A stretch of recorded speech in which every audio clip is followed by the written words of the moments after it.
ভিডিওটিতে ক্লিক করার জন্য আপনাদেরকে জানাই অসংখ্য ধন্যবাদ। আপনারা দেখছেন আপনাদের প্রিয় YouTube channel West Bengal DA salary. এখানে আপনারা প্রত্যেক দিন সরকারি কর্মচারীদের ডিএ, বেতন বৃদ্ধি যোজনা, প্রকল্প, ছুটি, সরকারি আপডেট, সরকারি নোটিফিকেশান প্রত্যেক দিনের জন্য পাবেন। তাই অবশ্যই চ্যানেলের সাথে থাকুন, চ্যানেলটিকে সাবস্ক্রাইব করে পাশে থাকা বেল আইকনটিতে প্রেস করে রাখতে ভুলবেন না।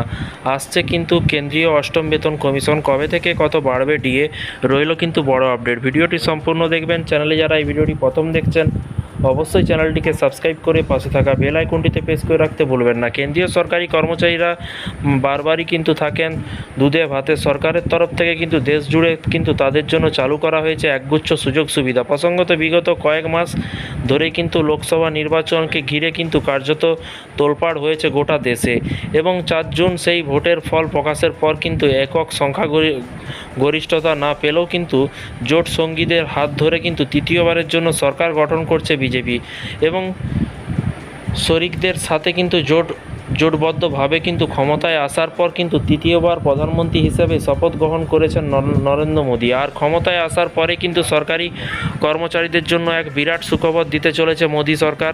মোদী 3.0 দেখুন, এমনিতেই লোকসভা নির্বাচনের দিন কিন্তু ঘোষণার আগে কেন্দ্রীয় সরকারি কর্মচারীদের ডিএ বৃদ্ধি পেয়েছিল 4%। অর্থাৎ আগে কিন্তু কেন্দ্রীয় সরকারি কর্মচারীরা 46% হারে ডিএ পেলেও এখন তারা পাচ্ছেন কিন্তু মোট 50%। এরই পাশাপাশি তবে শুধু বর্ধিত ডিএ নয়, সাথে কিন্তু সরকারি কর্মচারীদের জন্য বাড়ানো হয়েছে 6 ধরনের ভাতা, যার মধ্যে কিন্তু অন্যতম children education alliance, child care special alliance, রিক্স অ্যালায়েন্স এবং নাইট ডিউটি অ্যালায়েন্স এবং ওভারটাইম অ্যালায়েন্স। এছাড়াও সংসদীয় অ্যাসিস্ট্যান্টদের জন্য কিন্তু বিশেষ ভাতাও কিন্তু বাড়ানো হয়েছিল। আর এবার এই সমস্ত সরকারি কর্মচারীদের কথা মাথায় রেখে নেওয়া হতে চলেছে এক বড়সড় উদ্যোগ।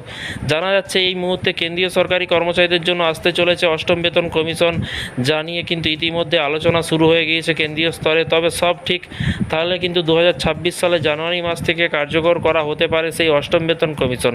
প্রসঙ্গত সেই অষ্টম পে কমিশন চালু হলে উপকৃত হবেন প্রায় 49 লক্ষ সরকারি কর্মচারী এবং 68 লক্ষ পেনশনভোগীরা।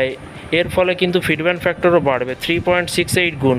সেই সাথে বাড়বে কিন্তু বেতন। উদাহরণ দিয়ে বলা যেতে পারে, কোনো সরকারি কর্মচারীদের ন্যূনতম বেসিক পে যদি 18,000 টাকা হয়, তাহলে অষ্টম বেতন কমিশনের পর সেই বেতন 8,000 টাকা বেড়ে কিন্তু তা 26,000 টাকা।